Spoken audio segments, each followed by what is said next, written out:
I saw a lot of posts online this week kind of celebrating his death and rejoicing. It's inhumane and it's really lacking empathy. Wait, do the ladies of The View actually have a good take for once? Hey guys, welcome back to the channel, your home for independent, nonpartisan commentary and analysis on news, media, drama, internet insanity, culture, and so much more. And you guys, if you're not new here, you know, we love to hate watch The View, the news program over at ABC, where you usually find the most hysterical and ridiculous, nonsensical takes and rants imaginable, but I was a little bit pleasantly surprised today when I was scrolling my timeline and I saw some clips from The View discussing, of course, the passing of Senator Lindsey Graham, a Republican, that has sparked, some pretty distasteful cheers and celebrations as I went over in another video. I was like, oh boy, what are these ladies going to say? Are they going to be, nasty about this and just inflame things? But I ended up being kind of pleasantly surprised about what at least one of the hosts of The View, Ana Navvaro, had to say about Lindsey Graham's passing. I thought it was actually a pretty decent and pretty respectable take, even though I still have beef from her from when she tried to shut me down for being a white man on CNN. The horror, right? How dare you have an opinion and be both white and male? But sure, open-minded to what she has to say on any given issue, I guess. And let's watch what she said about the passing of Senator Graham. Well, I knew him very well. He was a friend of mine for many years, frankly, through John McCain, who was his best friend and his mentor for many years. First thing I want to say is I saw a lot of posts online this week kind of celebrating his death and rejoicing. And listen, I know that Trump does that. He did it with Bob Mueller. He did it with John McCain. He did it with Rob Reiner. He did it with Rob Reiner. But it's inhumane and it's really lacking empathy. And the dead person's dead and can't hear you and can't read your post. But his family, his sister, who he adopted when she was 13 because both their parents died, is alive and is hearing it. And so I think that for the benefit, for humanity, for having, a normal decency towards the family of the dead, that just has to stop. The fact that Donald Trump is indecent doesn't mean the rest of us have to do it. I actually appreciate this take. I think Ana Navvaro is right. I don't know if those words have ever left my lips before, but like I said, y'all, I try to be independent. I try to be honest. I'm not judging a take based on whether or not I like the person saying it or whether or not this person has been nice or rude to me in the past. I'm judging it based on what they're saying and on its merits, whether I think it is substantively correct or not. And I think what she says here is true.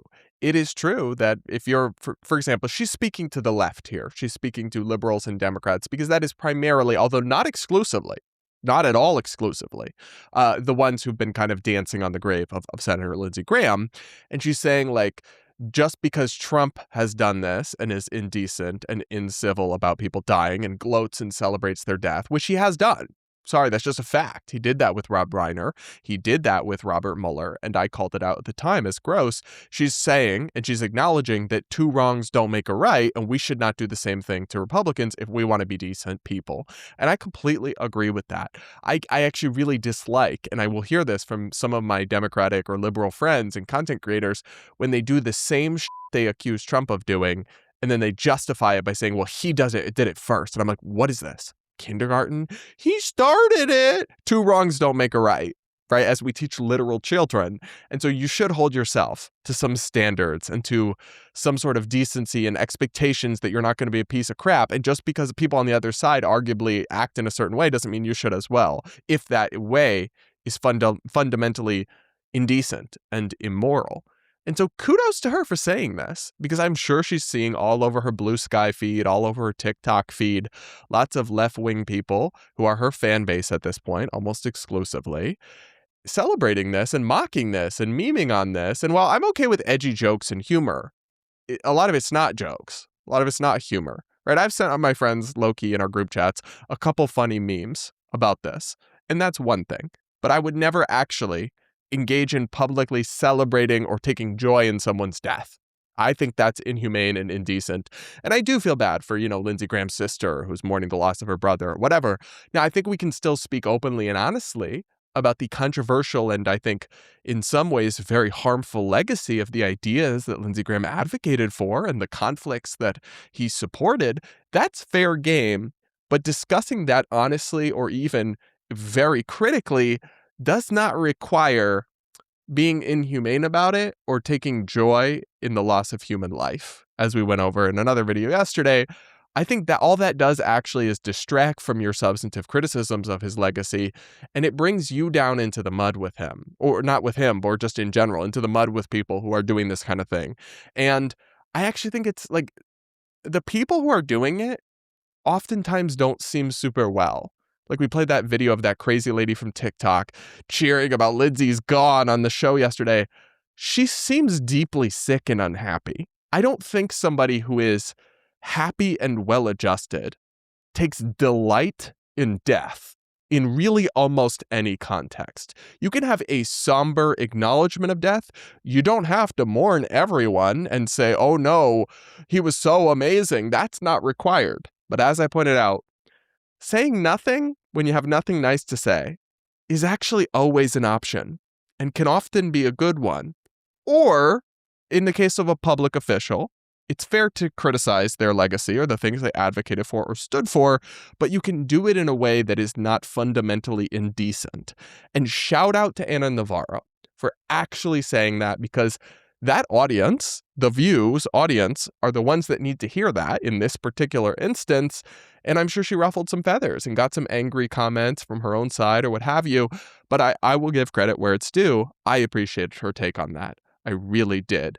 Now, while we're talking about The View, we're also going to take a look at what Whoopi had to say, one of the other hosts, who I genuinely believe, and I'm not saying this to be mean or anything, I kind of suspect he's starting to get dementia, because it's not even that I disagree with her, which of course I usually do, or that her opinions are like bad or extreme or unsupported. The she says literally does not make sense.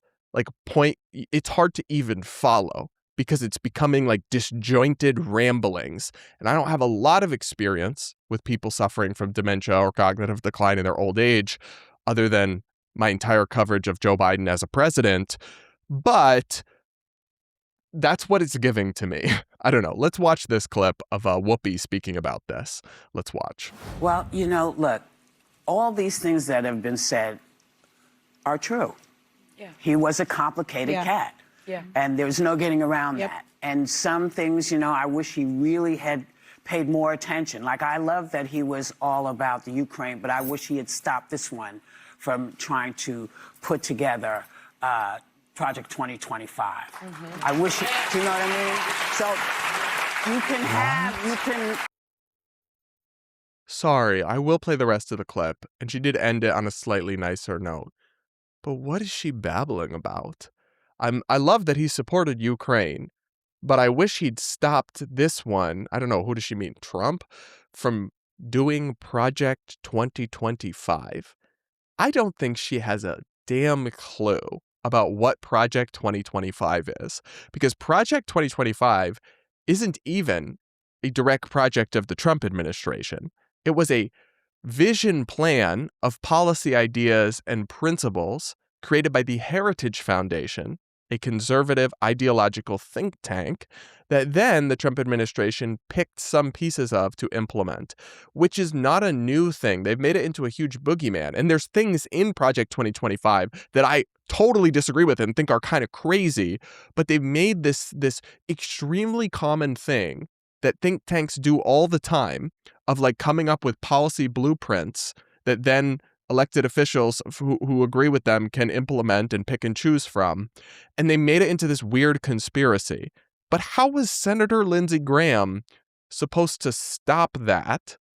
That doesn't even make sense. He has no control over the Heritage Foundation. And why would he want to when a lot of Project 2025, there are some, like I said, some parts of it I think are crazy, but a lot of it is like boilerplate Republican policy initiatives. So that part is just disjointed rambling to me. And I don't get why she had to do that. But again, and I'm not saying this to be mean, I genuinely believe this. I think Whoopi's losing it. And, you know, she's not a spring chicken. So, but then again, can you lose it if you never had it? I don't know. But we'll watch the rest of her clip here because she did end it on a slightly nicer note. So that's why.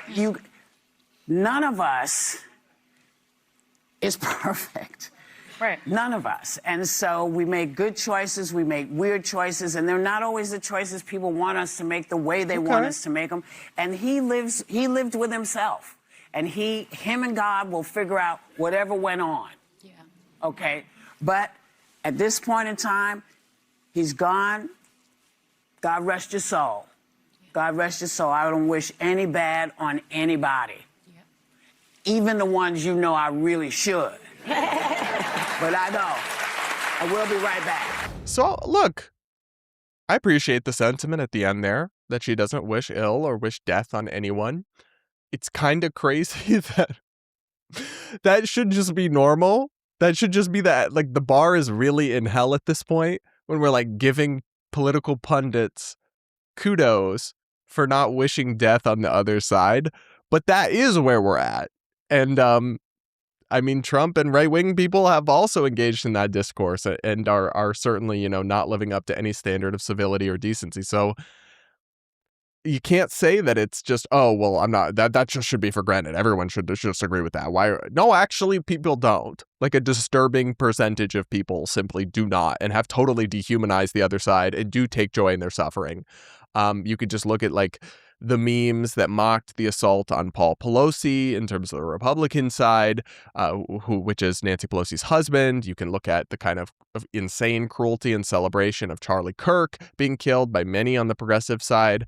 I'm not saying it's perfectly a 50-50 problem, but I am saying it's certainly you'll find this sentiment across the board, just the dehumanization of the opposition and just lacking empathy or decency towards the other side. And I think that is a real sickness. And I think it takes us somewhere very dark, because once you start to dehumanize the people that disagree with you, that's how you start to get to a place where you find yourself justifying, you know, really tyrannical or terrible things being done to them. The first step in that kind of a process is the dehumanization of others and failing to see the nuances of people as, you know, almost nobody is all bad or all good.